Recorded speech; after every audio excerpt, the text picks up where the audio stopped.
오늘은 예수님께서 우리의 죄를 대신해서 십자가에 돌아가셨다가 3일 만에 다시 살아나신 날입니다.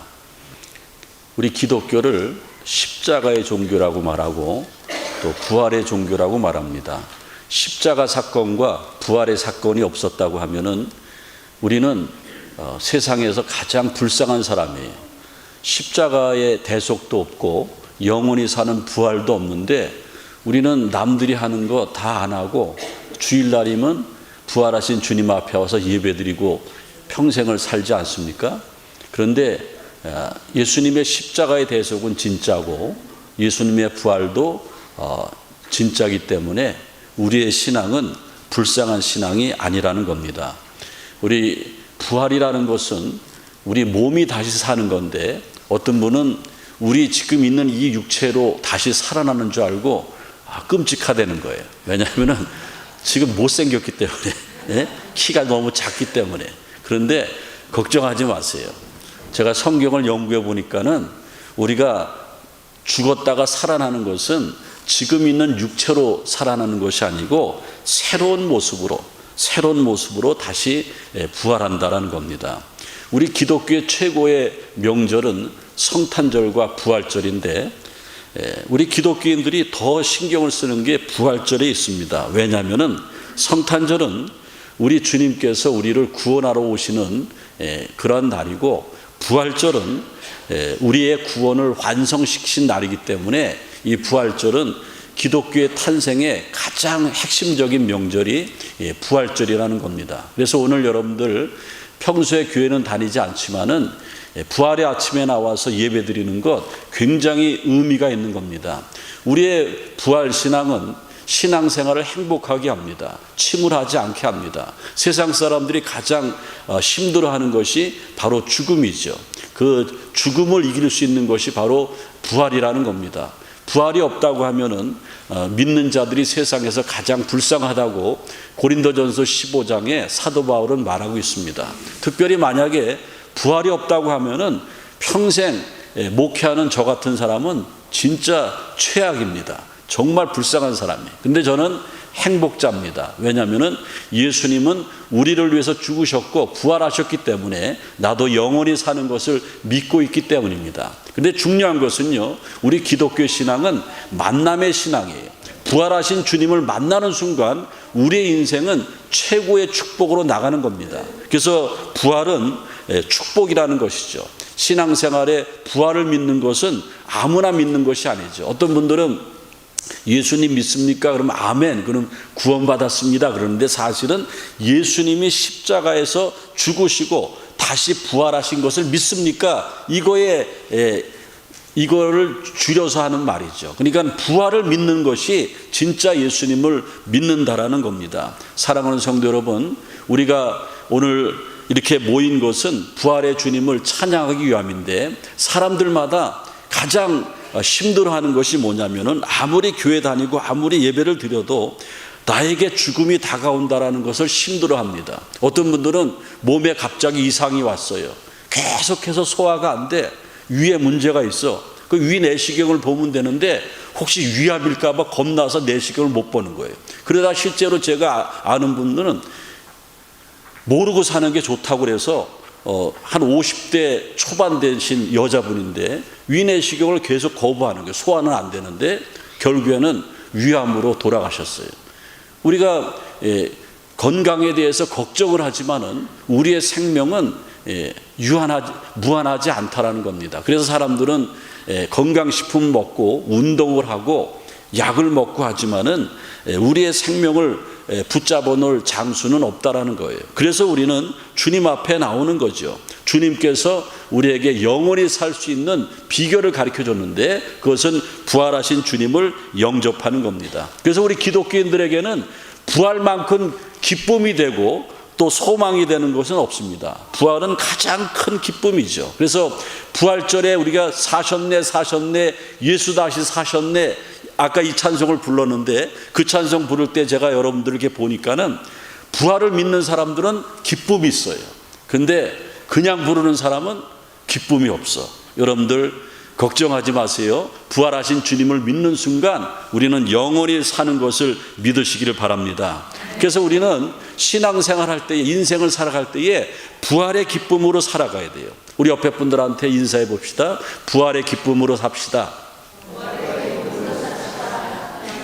그런데 아직까지요, 얼굴이 껌껌하신 분이 있어요. 기쁨이 하나도 없는 분이 있어요. 그분들에게 오늘 2024년도 부활의 아침에 만나는데 한번 부활의 기쁨을 한번 드려보겠습니다. 옆에 분들한테 이렇게 한번 인사해 보세요. 까꿍. 야, 그러니까 이제 환해지시네. 예, 환해지시네. 여러분들, 우리가 마음이 확 닫혀 있지만은 순간 여는 순간 우리는 부활의 주님을 믿을 수 있고 우리에게 근심 걱정이 사라지고 기쁨이 충만하다는 겁니다. 오늘 성경에 보면은 기회에 대해서 말씀하고 있습니다. 뭐라고 말씀하시냐면은 보라, 지금은 은혜 받을 만한 때요. 보라, 지금은 구원의 날이로다. 그 다음에 고린도후서 오늘 6장 2절에 보면은 무슨 말씀이 있냐면은 은혜 베풀 때에 그랬습니다. 여러분들, 하나님은 우리에게 기회를 주시는데 기회는 아직 우리에게 남아있는 거예요. 지금이 기회라는 거죠. 그런데 오늘 은혜 베풀 때가 기회인데, 은혜 베풀 때는 언제냐면은 예수님이 십자가에서 죽으시고 부활하셔서 이제 재림하신다고 그랬는데, 재림할 때 기간까지가 은혜 베풀 때입니다. 또 한 가지 은혜 베풀 때는 언제냐면은 내가 이 땅에 응애하고 태어나서 내 생명을 다하는 날, 내가 죽는 날까지가 은혜 베풀 때입니다. 그렇다고 하면은 지금이 기회죠. 아직까지 기회가 있다라는 거예요. 그래서 여러분들, 오늘 하나님의 말씀을 통해서 기회를 붙잡으시길 바랍니다. 성공한 사람들은요, 자기에게 다가오는 그 기회를 붙잡은 사람들이 다 성공했어요. 행복한 사람은요, 자기에게 오는 정말 영적인 그런 행복 같은 그 행복을, 그 기회를 붙잡은 사람들이 다 행복했다라는 겁니다. 반대로 실패한 사람들은 그 기회를 놓친 사람이에요. 저는 목회생활 오래 하지만은 성도들 이렇게 보면은 어떤 분들은 신앙생활에 실패한 사람도 있고 어떤 분들은 신앙생활에 성공한 사람들도 있습니다. 여러분들은 본인들은 다 아세요. 내가 신앙생활 엉성하게 한다. 내가 신앙생활 또 실패했다. 어떤 분들은 나는 신앙생활 열심으로 한다. 나는 신앙생활 하면서 영적인 행복이 있다. 뭐의 차이입니까? 하나님이 주시는 기회를 붙잡은 사람은 성공하고 행복해질 수 있다라는 겁니다. 그러면 중요한 것은요, 우리가 하나님이 어떤 기회를 주시냐면은 하나님의 도움받을 기회를 주신다라는 거예요. 제가 35년 전에 이제 교회를 개척했을 때에 어려움이 많았는데, 그때 이제 교회를 개척하고 누가 땅을 이렇게 헌물을 하셔서 그 땅에다가 이제 교인들이 헌금을 해서 교회를 짓는데,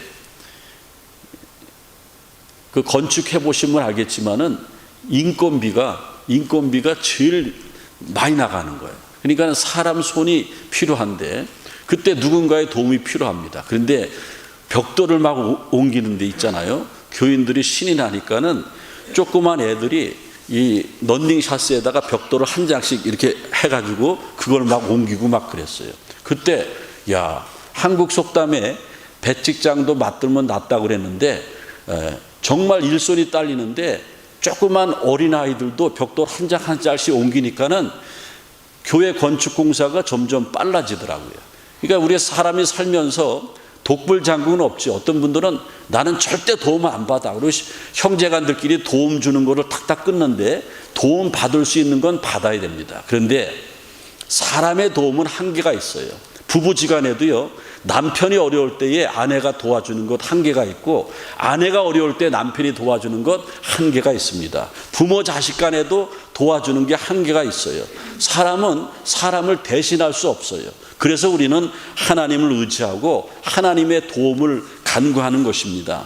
하나님께서는 우리를 도와주시는데 시편 46편 1절에 보면은 하나님은 우리의 피난처시요 환난 중에 만날 큰 도움이시라고 그랬습니다. 하나님의 도움은 우리의 인생을 바꿔놓는 도움이에요. 실제적으로 신앙생활하면서 하나님의 도움을 받아서 인생이 완전히 달라진 사람들이 얼마나 많이 있는지 모릅니다. 대학 교수들 중에서, 사업가 중에서, 또 체육인들 중에서 하나님의 도움으로 자기의 인생이 완전히 바꿔진 기회가 많이 있습니다. 그렇기 때문에 우리는 하나님을 믿어야 되고, 하나님은 지금 은혜 주실 때고 지금은 구원의 날이라고 그랬는데 지금 이 기회를 붙잡아야 된다라는 겁니다. 저기 자료 화면에 보면은 나의 등 뒤에서 나를 도와주시는 분, 여러분들 보이진 않지만은 하나님을 의지하시는 분은 나의 등 뒤에서 하나님은 내가 쓰러질까봐, 내가 힘들까봐 항상 나를 도와주시고 있는 분임을 여러분들 기억하시길 바랍니다. 시편 23편 1절에 보면은 여호와는 나의 목자시니 내가 부족함이 없으리로다 그랬습니다. 그 다음에 지금은 또 기회인데 무슨 기회냐면은 은혜 받을 만한 기회라는 거예요. 은혜는 깨닫는 것인데 은혜 받을 기회라는 겁니다. 제가 저기 화면에 미국의 22대 대통령 또 24대 대통령 두 번을 대통령했던 클리브랜드 대통령 사진을 제가 여러분들에게 보여드리고 있습니다.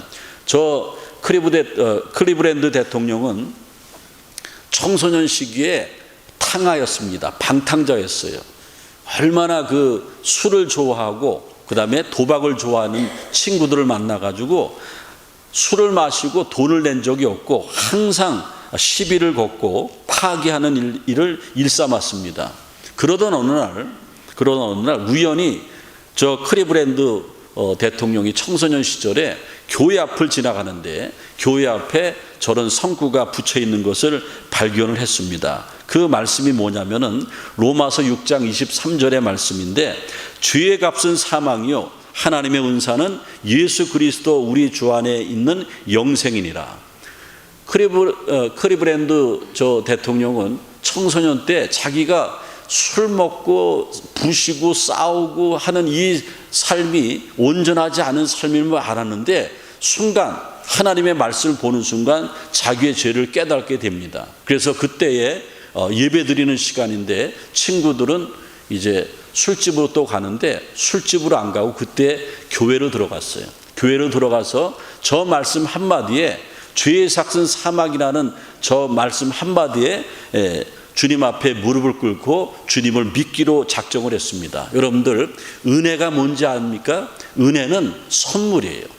깨닫게 해주는 선물이에요. 은혜만 임하면은 모든 것이 다 되는 거예요. 그래서 기독교 신앙 가운데 가장 핵심적인 단어가 구원이라고 하면은 그것과 버금가는 단어가 한번 따라서 은혜입니다. 여러분들 클리브랜드 친구 하나는 그 길로 또 술집으로 갔는데 30년 후에 저 클리브랜드 대통령이 취임합니다. 22대 대통령이 취임하는데 30년이 지난 그때에 감옥서에서 그때 술집으로 갔던 친구는 감옥에서 신문 기사를 통해서 자기 친구가 대통령이 된 것을 알게 됩니다. 뭐의 차이입니까? 깨달음의 차이죠. 기회 주실 때에 은혜를 붙잡았기 때문에 하나님의 선물을 받았기 때문에 저 인생은 달라진 인생이 됐다라는 겁니다. 여러분들 선물 좋아하시죠? 선물 싫어하는 사람 아무도 없습니다. 그래서 나이가 들면은 부모가 되면은 생일날 되면 자식들에게 선물 이제 하려고 애를 쓰지 않습니까? 엊그저께도 제 생일이 지나가는데 우리 자녀들이 막 뭐 해드릴까요? 뭐 해드릴까요? 막 그러더라고요. 근데 제가 어려서 결혼하기 전에 저희 어머니한테 항상 했던 소리가 어머니 생신인데 뭐 해드릴까요? 하고 똑같은 거를 반복을 하는 거예요. 근데 저희 어머니는 어머니 이번 생신인데 제가 치마 하나 사드릴까요? 됐다나 치마 엄청 많다. 그럼 어떻게 뭐 좋은 식당에 가서 고기 사드릴까요? 이가 시원찮아서 못 먹는다. 이 선물을 주려고 그러면 이렇게 다 좋아하시는 거예요. 그러다 제가 마지막 보루가 있지 않습니까? 아이 그럼 돈을 드릴게요. 그러면 저희 어머니가 뭘 네 맘대로 해. 그게 은혜예요. 그게 은혜예요. 공짜로 내가 받는 선물이 은혜인데 클리브랜드는 공짜로 구원을 받았어요. 그래서 그가 그 방탕하는 생활을 끝내고 미국의 대통령까지 된다라는 거예요. 그래서 여러분들 신앙생활의 가장 큰 축복과 사랑이 뭐냐면은 은혜를 받는 건데, 예배 드릴 때 여러분들 그 설교 말씀하지 않습니까? 설교 말씀할 때에 내가 깨달음이 있고 마음이 좀 쫙 열리고 나도 저런 인생을 살아야겠다. 그게 은혜입니다. 그거 누가 주는 거예요? 1번 임명진 목사, 2번 하나님이 주시는 거예요. 그게 은혜예요. 하나님은 무상으로 주시는 거예요. 우리가 신앙생활 할 때에 기회를 붙잡는 게 굉장히 중요한데, 저는 목회하면서 보니까는 은혜 받는 것, 구원 받는 것은 시간이 걸리는 게 아니에요. 순간적이에요. 오늘 이 한 시간에 어쩌다가 교회 나오신 분들, 교회에 여러 가지 문제가 많고 마음에 맞지 않아서 교회를 떠났던 분들, 그 다음에 우리 교인들의 식구들, 오늘 이 한 시간에 하나님의 말씀 듣고 하나님이 무상으로 주신 은혜를 깨닫는 순간 여러분의 인생이 달라질 줄로 믿습니다. 많은 사람들이요, 구원에 이르는 것이 그냥 시간이 오래 걸리는 것 같지만은 그렇지 않다라는 거예요. 그 다음에 또 한 가지 말씀을 드립니다. 지금이 기회인데 무슨 기회냐면은 구원을 받을 기회입니다. 제가 목회하면서 교회 충성하시는 여자 집사님이 남편을 그렇게 구원하려고 애를 썼어요. 그 남편은 큰 기업체의 전무이사였습니다. 그러니까는 한국의 건설회사의 전무이사였는데, 그분이 술을 좋아하지 않습니까? 그냥 자연히 간이 안 좋아졌어요. 근데 그 부인 집사님은 자기 남편을 전도하기를 애를 썼는데 끝까지 속을 새기고 안 나왔어요. 나중에 간경화가 돼서, 간경화가 이제 간암 아닙니까? 그래서 복수가 차가지고 얼굴이 까매지고 병원에서 이제 죽어가는데, 갑자기 저한테 전화가 왔어요. 목사님, 내 남편이 세례를 받는다고 합니다. 목사님 도와주실래요? 제가 뭐라고 그랬어요? 속으로 그랬어요. 허구한 날 건강할 때도 많은데 항상 부활절 추수감사절 세례 받자고 그랬는데, 가만히 있다가 이제 병원에서 한 달 빼니 못 산다고 하니까 세례 달라고 그러는구나. 내가 좀 속을 상했지만은 집사님 얘기를 듣고 아싸 좋아했어요. 왜냐하면 목사는 죽은 영혼 한 영혼을 하나님 앞에 올려드리면은 저는 하늘나라 가서 면류관을 받는 거예요. 한 영혼이라 더 올려드려야 돼요. 그래서 저는 한 사람이 세례받고 구원받는 것에 최선을 다합니다. 마가복음 16장 16절에 보면은 저거 한번 읽어보세요. 시작. 믿고 세례를 받으면 구원을 얻으리라. 성경 말씀이에요. 하나님의 말씀은 예수님을 믿고, 부활하신 예수님을 믿고 세례를 받으면 구원을 얻는다고 그랬어요. 그래서 제가 그 남편 간경화로 까매지고 복수가 차서 금방 죽는 그 남편한테 가서 세례 문답을 했습니다. 그리고 이틀 뒤에 가서 세례를 줬어요. 그 부인이 막 그냥 침대 시트를 적시면서 엉엉 우는데 그 눈물은 이루 말할 수가 없습니다. 저는 그게 한 영혼을 구원시키는 눈물이라고 봅니다. 그리고 얼마 안 있다가 장례식을 했는데 그의 가정이 편안한 장례식을 했어요. 우리 아빠가, 내 남편이 정말 세상적으로 살다가 죽기 1, 2주 전에 세례받고 장례식을 했으니까는 얼마나 행복하고 마음에 안심이 놓이겠습니까? 저 사진 보시면은 어제 하나님 나라에 가신 우리 성킴 집사님, 저분은 대단한 집사님이에요. 제가 고인을 욕하는 건 아니지만은 처음에는 이런 사람이 다 있나 그랬어요. 여러분들 다 아실 거예요. 성격이 이거는 이루 말할 수가 없어요. 근데 저분이요, 우리 좋은 장로교회를 만나고 저를 만나서 서서히 바뀌어졌어요. 세례는 2021년도 9월 11일인가 그때 세례를 받았는데, 저 우리 교회 세례 사진인데 저분이 죽음을 다 준비하고요, 제가 신방 갈 때마다 유언을 하는 거예요. 그리고 저 사진을 왜 여러분에게 보여주냐면은, 목사님 내 영정 사진은요 저 세례 받은 사진 저거로 했으면 좋겠습니다. 그래요. 그리고 저기 옆에 보면은 텍스트 메시지를 제가 올려드렸는데, 저거 어제 하늘나라 가셨는데 하늘나라 가시기 이틀 전에 새벽 기도 나가려고 하는데 새벽 3시가 조금 넘었는데 텍스트 메시지가 왔어요.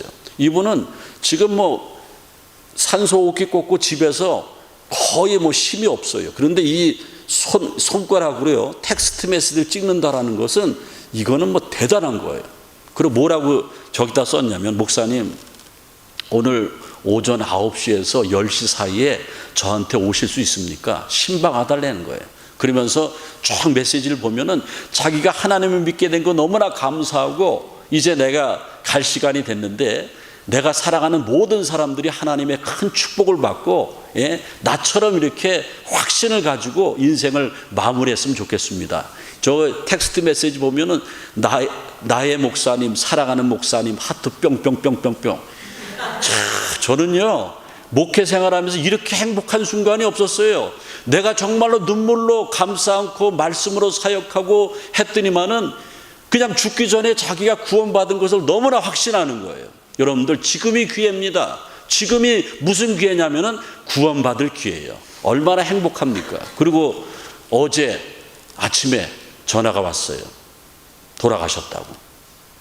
저는 뭐 놀라지도 않았어요. 성김집사는 다 준비했습니다. 9시부터 10시 사이 오세요. 자기가 죽을 것을 알고 있다라는 거죠. 그리고 잘 준비하고 믿음 가운데, 그리고 장례식에 부를 찬송도 저는 확실히 압니다. 너 근심 걱정 말아라, 주 너를 지키리. 이거 부르면은 몸이 아픈데도 이 집사님이 몸이 막 움직여요. 내 영혼이 은총 입어 중한재진 벗고보니. 이제 장례 절차가 진행 중에 있는데, 여러분들, 우리 기독교 신앙에서 구원받는 것만큼 중요한 게 어디 있습니까? 만약에 구원의 문제가 해결이 되면은 죽음조차도 두렵지 않다라는 거예요. 그리고 그것을 맞아들인다는 겁니다. 우리가 일회용품을 많이 사용하는데, 면도기, 뭐 샴푸, 칫솔, 심지어는 요즘에는 일회용 옷도 있다라는 거예요. 한 번 입고 벗어버리는 옷도 있다라는 거예요. 근데 저는 일회용을 보면서 맞다, 그거다. 우리 인생은 일회용이다. 우린 일회용이에요. 그래서 우리의 삶을 2생이라고 그래요, 3생이라고 그래요, 1생이라고 그래요. 1생이라고 그래요. 한 번 사는 거예요. 멋지게 살아야죠. 반듯하게 살아야죠. 옆에 분들한테 얘기해 주세요. 당신은 일회용입니다. 이제 오늘 말씀을 마치겠습니다.